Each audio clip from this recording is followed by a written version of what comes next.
Jean, l'évangile de Jean, chapitre 13. L'évangile de Jean, chapitre 13. C'est notre message du jour. Amen.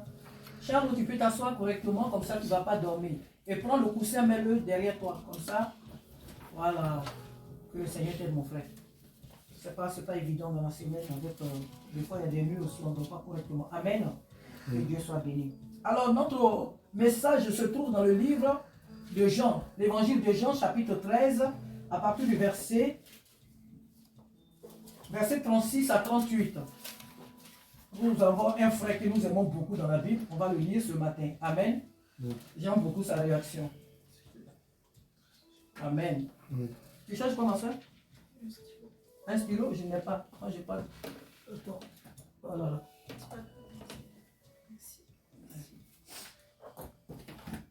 Alors, l'évangile de Jean, chapitre 13, à partir du verset 36 à 37, je lis. Simon-Pierre lui dit, Seigneur, où vas-tu? Jésus répondit, tu ne peux pas maintenant me suivre où je vais. Mais tu ne peux pas me suivre maintenant. Tu ne peux pas maintenant me suivre où je vais. Mais tu me suivras plus tard. Seigneur, lui dit Pierre, pourquoi ne puis-je pas te suivre maintenant? Je donnerai ma vie pour toi. Jésus répondit, tu donneras ta vie pour moi. En vérité, je te le dis, le coq ne chantera pas que tu m'aies renié 3 fois. Tu donneras ta vie pour moi. En vérité, je te le dis. Le coq, avant même que le coq ne chante 3 fois, toi, tu m'aurais déjà renié. Alors le thème ce matin de notre message, c'est ne te presse pas de faire de promesses à Dieu en cette fin d'année. Ne te presse pas de faire des promesses à Dieu. Amen. Il est lui-même l'auteur des promesses, des bonnes promesses. Dieu respecte ses promesses. Dieu respecte sa parole. Il tient ses promesses. Mais l'homme est un menteur. Alors, en cette fin d'année, évite de faire des promesses à Dieu. Ici, la Bible nous parle de notre frère Pierre. Pierre, ici, Jésus était en train de leur parler de ce qu'il allait souffrir.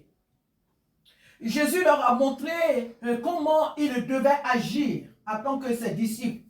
L'amour qu'ils devaient manifester les uns envers les autres. Jésus ici aussi va révéler un peu, là je lis un peu plus haut là, ce qu'on n'a pas lu. Jésus va révéler qui allait le livrer, qui est-ce qui allait le vendre. Donc après tous ces événements, la Bible nous dit que Simon-Pierre dit à Jésus, Seigneur, où vas-tu? Parce que le Seigneur Jésus leur a dit qu'il allait partir. Bon, je vais lire un peu plus haut, comme ça vous allez bien comprendre. Je vous donne un nouveau commandement. Aimez-vous les uns les autres comme je vous ai aimé. Vous aussi aimez-vous les uns les autres. À ceci, vous connaîtrez que vous êtes mes disciples, si vous avez de l'amour les uns pour les autres. Le verset 33, il dit, mes petits enfants, je suis pour peu de temps encore avec vous. Vous me chercherez et comme j'ai dit aux Juifs, vous ne pourrez venir où je vais. Je vous le dis aussi maintenant. Et c'est après cet événement que Pierre dit à Jésus. Simon-Pierre lui dit, Seigneur, où vas-tu? Oh, Jésus était en train de parler de sa souffrance qu'après sa mort, la mort qu'il allait vivre, les épreuves qu'il allait vivre, ce n'était pas eux les disciples de les vivre. Le prix qu'il allait payer, ce n'était pas eux qui le payaient. Lui, il est venu dans le monde pour payer ce prix, pour passer par ce chemin-là. Ce n'était pas leur chemin. Pierre, qui ne comprenait pas ce que Jésus était en train de dire, il dit, mais Seigneur, où vas-tu? Où est-ce que tu vas? Jésus répondit à Pierre, tu ne peux venir maintenant où je vais. Tu viendras plus tard. Ça veut dire que ce que je vais connaître là, tu le connaîtras plus tard. Mais là aussi, Jésus parle non seulement de sa mort, mais de son départ au ciel. De quand est-ce qu'après la mort, la résurrection, il allait partir au ciel. Donc, Jésus était déjà en train de préparer ses disciples à ce qui allait suivre. Et Pierre, qui ne comprenait pas comme d'habitude, il pose cette question au Seigneur, mais où est-ce que tu vas? Pourquoi là où tu vas? Nous, ça fait depuis des années qu'on te suit. On t'a toujours accompagné partout où tu es parti. On a été toujours avec toi sur la mer, partout. Quelle est cette histoire de là où tu vas, nous on ne peut pas venir? Où est-ce que toi tu vas, puis nous on ne peut pas venir? C'est où tu vas aller, puis nous on ne peut pas venir? Tu vas nous le dire. Tu es passé partout avec nous. En Samarie, partout. D'où vient qu'aujourd'hui, là, tu pars quelque part et puis nous, on ne peut pas venir là-bas? Il faut que tu nous parles. Parce que ce n'est pas normal. Tu es notre maître. Tu as dit que tu nous aimes. Et toi-même, tu viens de nous dire de nous aimer les uns les autres comme toi, tu nous as aimés. Tu nous as lavé les pieds. Tu nous as montré l'amour. D'où vient que tu vas nous laisser seuls? Tu vas nous abandonner seuls. À ce monde des crapauds, des chiens, dans ce monde, de ces hommes, entre les mains de ces hommes méchants. D'où vient que tu vas nous abandonner entre les mains de ce monde méprisable, ce monde qui ne nous aime pas, ce monde qui a passé son temps à nous mettre en prison, à nous frapper. D'où vient que tu vas nous laisser ici? On t'a toujours pris pour quelqu'un de fidèle. On a toujours vu en toi quelqu'un qui nous aime. Et c'est ce que tu viens de faire. Pourquoi est-ce que tu vas nous laisser? Et là où tu vas, nous ne pouvons venir. Où tu nous laisses? À qui tu nous laisses? À qui est-ce que tu nous laisses, Jésus? Tu es en train de nous trahir. Nous avons pris 3 ans pour te suivre. Tu es en train de nous trahir. Certains de nos proches même nous ont dit de ne pas te suivre. Nous t'avons suivi. Cette phrase-là, on l'avait entendue quelque part. Vous suivez quelqu'un que vous ne connaissez pas. Il va un jour vous abandonner. Jésus, tu es en train de confirmer ce que nos parents, notre entourage nous disaient. Où est-ce que tu pars? Et puis nous ne pourrions venir. Tu pars où?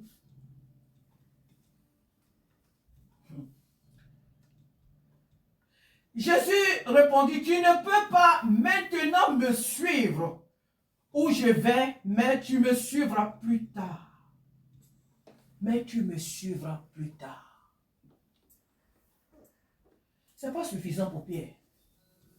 Plus tard, c'est trop long. Lui, c'est maintenant. C'est maintenant qu'il veut te suivre. Ce n'est pas plus tard. Alors il dit, Seigneur, lui, dit Pierre, pourquoi ne puis-je pas te suivre maintenant? Je donnerai ma vie pour toi.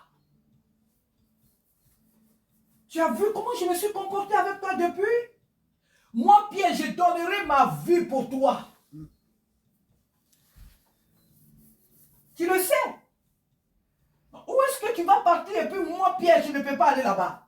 Qu'est-ce qui va t'arriver puis moi, Pierre, je vais t'abandonner? Où que tu ailles, moi, Pierre, j'irai. Ta mort, c'est ma mort. Ta vie, c'est ma vie. Tes problèmes, ce sont mes problèmes. Arrête de nous blaguer. Hein? Non, dis-nous la vérité. Arrête de dire que où je vais, vous ne pouvez pas venir, ceci, cela. On t'a vu, c'est tout ce que tu as vécu. On a vécu ça ensemble avec toi. Hein? Alors, qu'est-ce qu'on a vécu avec toi? que là, tu vas vivre et puis on ne peut pas vivre. Il y a quoi d'autre encore qu'on n'a pas vu? Qu'est-ce qu'on n'a pas vu encore? Qu'est-ce qu'on ne peut pas vivre avec toi? On t'a jamais régné. On a été toujours avec toi dans les épreuves, dans les difficultés. On a été toujours avec toi. Donc, qu'est-ce que toi, tu vas vivre encore que nous, on ne peut pas vivre? On a pris nos vies. On a tout abandonné. Et on t'a suivi. Et on te suit. On a abandonné femme, enfant. Et on te suit. Qu'est-ce que tu nous réserves encore? C'est quelle surprise tu nous réserves? Tu veux donner raison à nos ennemis ou quoi? Moi, Pierre, je donnerai ma vie pour toi. Parce que si j'ai abandonné ma femme et mes enfants, ce n'est pas ce qui va arriver là que je ne peux pas faire. Alors dis-moi la vérité. Jésus, ça se passe maintenant, dis-moi la vérité. C'est où tu vas et puis nous on ne peut pas venir. Moi, Pierre, il ne dit même pas nous, mais Pierre dit bien, parce que le salut est personnel. Aide-moi, je donnerai ma vie pour toi. Et Jésus s'étonne devant la réaction de Pierre. Jésus dit, tu donneras ta vie pour moi? Toi, Pierre, tu donneras ta vie pour moi? Les riz là, ils n'ont pas ajouté ça, mais moi je l'ajoute. Hey, toi, Pierre, tu donneras ta vie pour moi? Avant même que le coq ne chante 3 fois, toi, tu m'auras déjà régné. Avant même que le coq ne chante là, toi, Pierre, tu vas me régner 3 fois. 3 fois, tu vas me régner. Ça veut dire que tu vas même le comble. Tu vas régner Dieu le Père, tu vas régner Dieu le Fils, tu vas régner le Saint-Esprit. Tu vas me régner 3 fois.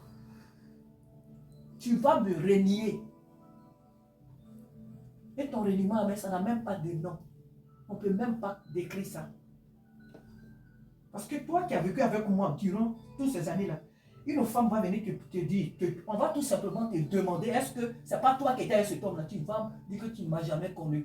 Il n'y a pas de plus grosse trahison que ça. Quelqu'un avec lequel tu manges toujours. La personne traverse des difficultés. On te demande, mais tu ne vois pas ton ami là? C'est pas toi qui étais avec lui hier? Il est en train de traverser des moments difficiles. Pourquoi tu dis, je ne l'ai jamais connu? Je ne l'ai jamais vu. Puis voilà ce que tu vas me faire dans quelques instants. Toi, tu donneras ta vie pour moi? C'est moi Jésus qui donne la vie pour mes enfants. C'est moi qui donne la vie. C'est moi Jésus qui donne la vie pour les hommes. Tu n'as pas besoin de donner ta vie pour moi. Non, c'est moi qui donne la vie. Je donne ma vie pour vous. C'est moi qui suis qualifié pour donner ma vie. C'est moi, Jésus, qui le fait.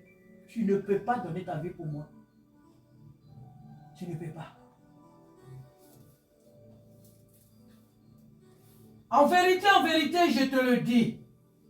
Le coq chantera. En vérité, je te le dis. Le coq ne chantera pas que tu ne m'aies renié 3 fois. Que tu ne m'aies renié 3 fois. Pierre n'a pas compris qu'il a un maître qui sait toutes les choses.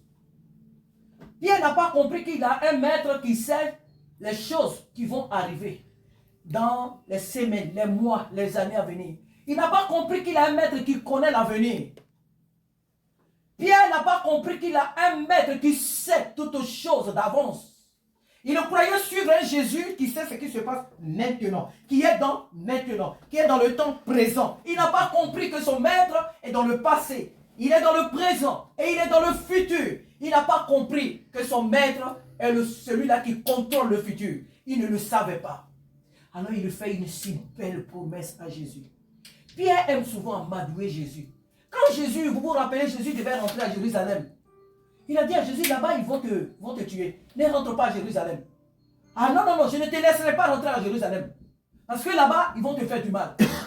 C'est toujours notre frère Pierre, qui se met toujours en avant. C'est un homme très actif. Très spontané. Et Pierre fait cette promesse à Jésus. Frères et sœurs, si tu ne peux pas faire les choses, ne les dis pas au Seigneur. Il ne te demande rien du tout que de lui donner ta vie et de marcher avec lui en esprit, en vérité. Ce que le Seigneur Dieu nous demande, c'est d'être vrai avec lui dans notre marche avec lui.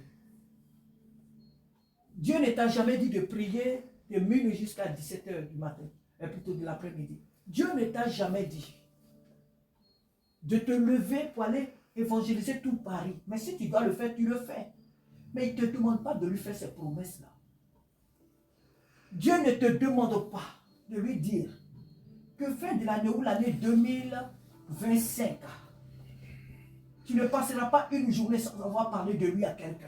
Il ne te demande pas de lui faire ses promesses. Dieu ne te demande pas de lui dire, Seigneur, je te donnerai la moitié de mon salaire. Parce que tu m'as sauvé, donc c'est ma manière de t'exprimer ma reconnaissance. Dieu ne te demande pas des choses que ton cœur. Que ton cœur. Dieu nous demande ce matin que notre cœur soit sincère, que nos cœurs le possèdent. Que nos cœurs soient remplis de lui. Que nous marchions avec lui dans une sincérité, la vérité. Que nous soyons entièrement à lui. Que nous soyons entièrement à Dieu. Que tout ce que nous faisons pour le Seigneur, nous le fassons de manière sincère, de manière vraie. Il n'a pas besoin de nos promesses. Oh Seigneur, l'année prochaine, je vais passer plus de temps dans la prière. Je te promets que je vais passer 2 heures dans la prière, comme si la prière était une affaire physique ou charnelle. Moi qui suis arrêté là devant vous, il y a des fois je dis je vais aller prier. Je vais prier au moins 2 heures. À peine 10 minutes, je suis fatigué. À peine 10 minutes dans la présence de Dieu, je suis fatigué. Et puis il y a des moments même, je suis fatigué, mais vraiment vrai.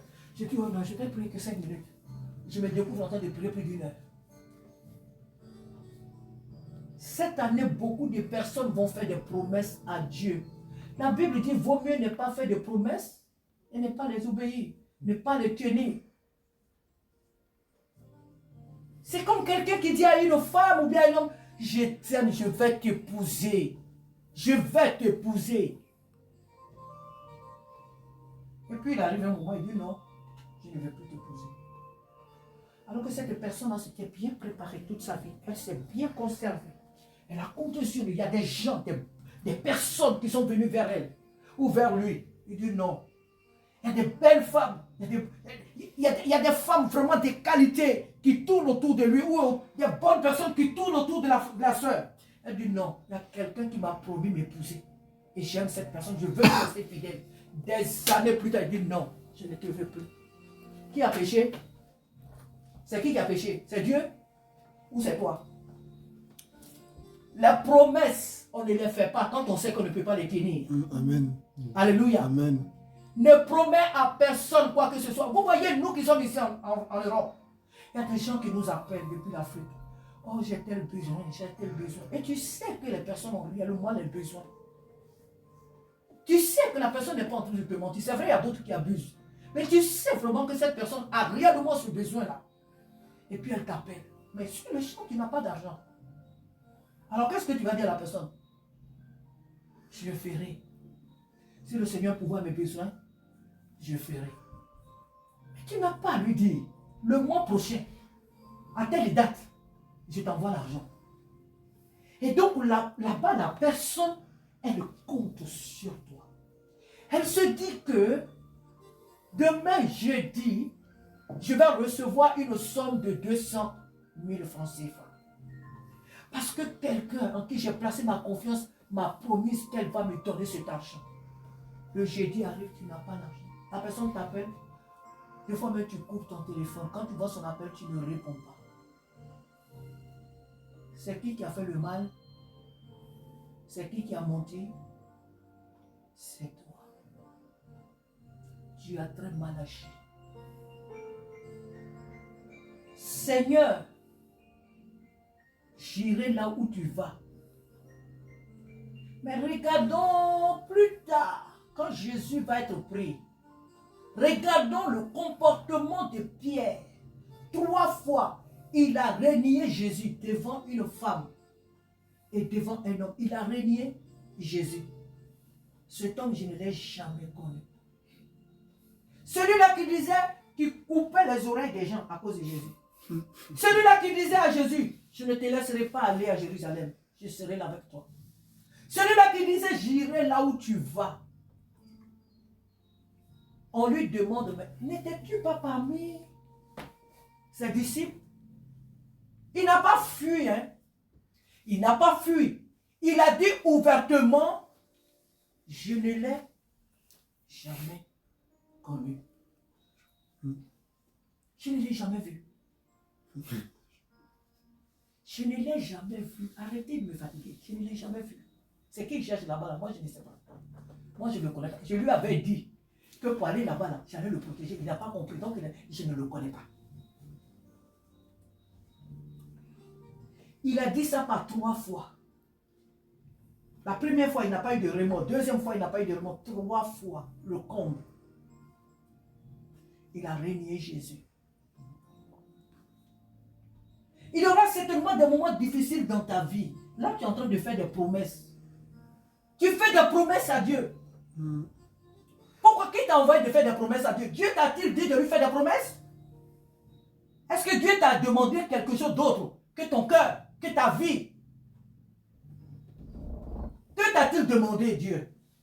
Jésus, que t'a-t-il demandé? Il veut tout simplement habiter ton cœur. Jésus te veut tout simplement dans sa présence, peu importe. Il y a un homme de Dieu qui rendait un témoignage. Il dit, moi je ne passe pas plus de 5 minutes dans la présence de Dieu et je ne passe pas aussi plus de 5 minutes sans prier.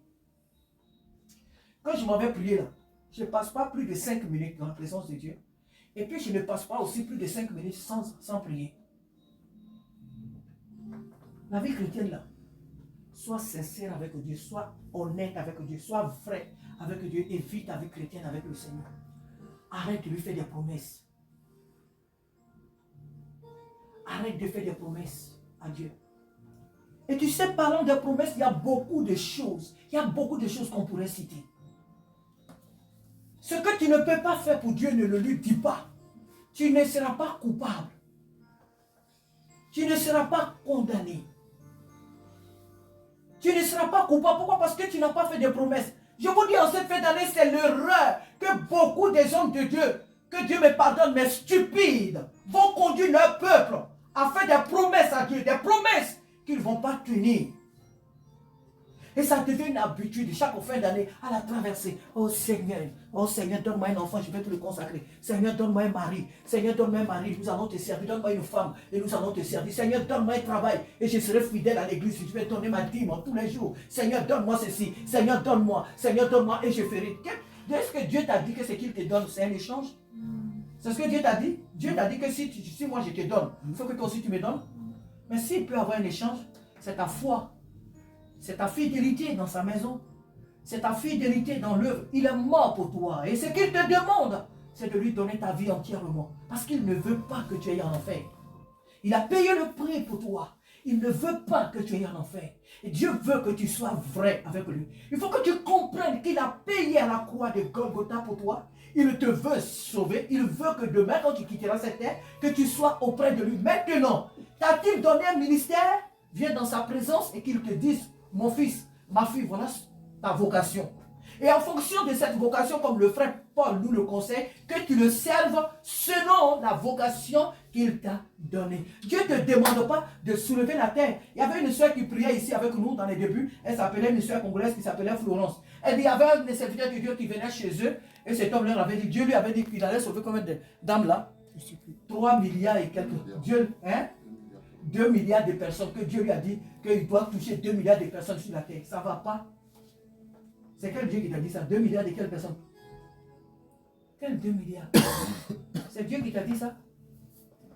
C'est quel Dieu qui t'a dit ça? Faisons attention à ce qui sort de notre bouche.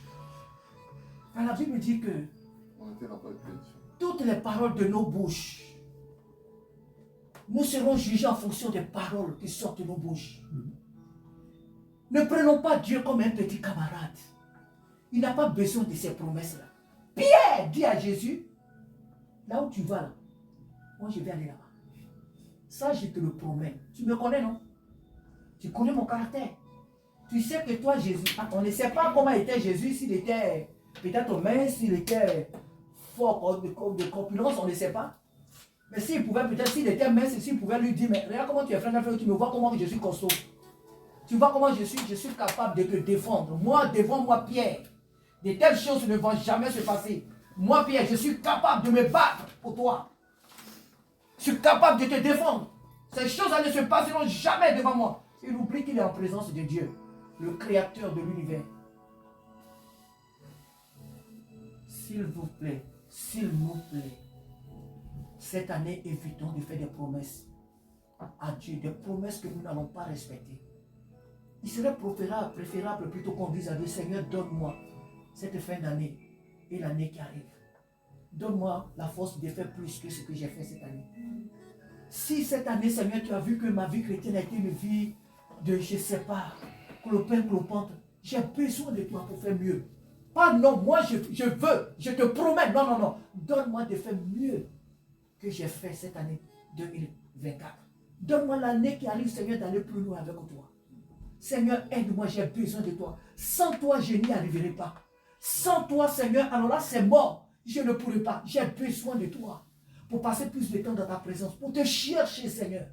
Ce que je n'ai pas fait cette année 2024, aide-moi, Seigneur, à le faire. Aide-moi à marcher dans ma vocation. Si l'année 2024, je n'ai même pas su quelle était vraiment ma vocation. Je viens dans ta maison, je viens quoi? Parce qu'il faut venir, mais je ne sais pas réellement quelle est ma vocation. Seigneur, l'année qui vient, aide-moi à découvrir qui je suis. Quelle est ma vocation? Pourquoi tu m'as sauvé? Quelle est la mission que tu m'as confiée? Ne me laisse pas venir comme ça dans ta maison puis m'asseoir. Je veux te servir en fonction de la vocation que tu m'as donnée. Alors Seigneur, révèle-toi à moi. Voilà la prière d'un enfant de Dieu. Cette année-là, ce que je n'ai pas fait, donne-moi de le réaliser l'année qui vient. Ne me laisse pas marcher dans la fausseté. Ne me laisse pas marcher dans la procrastination. Ne me laisse pas marcher dans la passivité, la oisivité. Seigneur, aide-moi, viens à mon secours. Mais je ferai. Et quand le moment arrive, tu ne le fais pas. Ne faisons pas de promesses inutiles à Dieu. Que Dieu nous aide ce matin. Alléluia. À ne pas nous presser à faire des promesses à Dieu. Pierre n'avait pas compris que on ne défend pas Jésus, c'est lui qui défend. C'est lui qui défend, c'est lui qui nous défend. Nous ne pouvons pas défendre. On a des religions qui font ça. Mais c'est parce que les gens sont ignorants. On se bat pour Dieu. Pourquoi tu as insulté notre prophète? Pourquoi tu as insulté? Alors là, les gens se lèvent et ils font des guerres pour ça. On ne défend pas Dieu. C'est Dieu qui nous défend. Si tu l'as appelé Dieu là, il faut savoir que c'est lui qui te défend. Ce n'est pas toi qui dois défendre Dieu. Et si on a insulté son prophète, c'est à lui de défendre son prophète. C'est pas vous de... C'est lui qui l'a envoyé. Donc c'est à lui de défendre ses intérêts. C'est pas vous de défendre Dieu. On insulte quelqu'un, vous devez... Non. C'est à lui de se défendre. Parce que vous l'avez appelé Dieu. C'est ce qui veut dire qu'il est le Tout-Puissant. Il le commande, il a la force. Donc c'est lui qui protège les êtres humains. Il ne défend pas Dieu. Parce qu'on a insulté Jésus, donc on doit aller dans les rues pour faire la guerre. Pourquoi? Mais si tu veux insulter Jésus, Jésus même il a dit, ceux qui m'insultent là, ils ne seront pas condamnés. Ceux qui m'insultent, qui insultent Dieu, ils ne seront pas condamnés. Mais le Saint-Esprit, celui qui l'insulte, celui qui le blâme, il n'aura pas de pardon. Aucun sacrifice ne pourra ôter son mal. Non, pourquoi Jésus veut que, c'est pas qu'il veut, mais si jamais les gens arrivent à l'insulter, il ne va pas se plaindre pour ça. Pourquoi? Parce qu'il a lui-même décidé de venir sur la terre. C'est lui-même qui est venu s'offrir. Donc si les gens l'insultent, c'est pas grave, c'est lui qui l'a accepté. C'est lui qui l'a permis. Alléluia. Que Dieu nous aide ce matin à des chrétiens sincères, objectifs. Ne soyons pas dans les émotions. Dieu n'aime pas les émotionnels. Ne soyons pas dans les émotions. Seigneur, l'année prochaine, nous allons faire tout pour que cette maison soit remplie des âmes. Ah, on est 8, on est 9, on est 10 ou 12. Seigneur, l'année prochaine, je te promets que l'année prochaine, je ferai tout pour qu'on soit au moins 60. Je ferai tout. Est-ce que c'est toi qui amènes les âmes? Quand tu parles, tu t'es regardé. C'est toi qui amènes les âmes? Est-ce que c'est toi qui touches les âmes? Nous, on n'est que des instruments, on parle. Celui qui convainc les cœurs du péché, c'est Dieu. C'est lui qui amène les âmes. C'est pas nous. Si c'était nous là, on ne serait même pas ici depuis. Mais c'est pas nous. Et heureusement que c'est pas nous. Parce que si c'est nous là, que les gens viennent là, ils vont découvrir des bêtises ici et ils vont retourner. Ils vont découvrir nos caractères qui ne sont pas bien, ils vont retourner parce que l'homme déçoit. L'homme, il déçoit. L'être humain déçoit.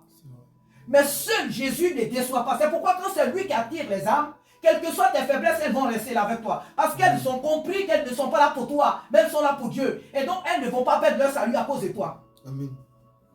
Alléluia. Amen. Elles peuvent vous découvrir tes défauts, mais elles ne vont jamais te fuir. Pourquoi? Parce qu'elles ont compris qu'elles sont là pour Dieu, pas à cause de toi, l'être humain. Mais quand c'est toi qui les obliges à venir, parce que tu ne leur as pas donné un verre d'eau, ou bien que tu as dit un mot, tu ne les verras plus. Laissons Dieu faire son travail. Et arrêtons de croire que nous pouvons l'aider. Si tu as dans ta tête d'aider Dieu là, il faut enlever ça. Enlevons ça dans notre esprit. Enlevons ça dans notre esprit. Ne soyons pas comme Pierre. Pierre, c'est un frère qui est très bon. Alléluia. Et il nous donne de très bons exemples. C'est vrai qu'en tant qu'enfant de Dieu, il faut être spontané, il faut être vif. Amen. Dans l'œuvre de Dieu, il faut être vif, c'est vrai.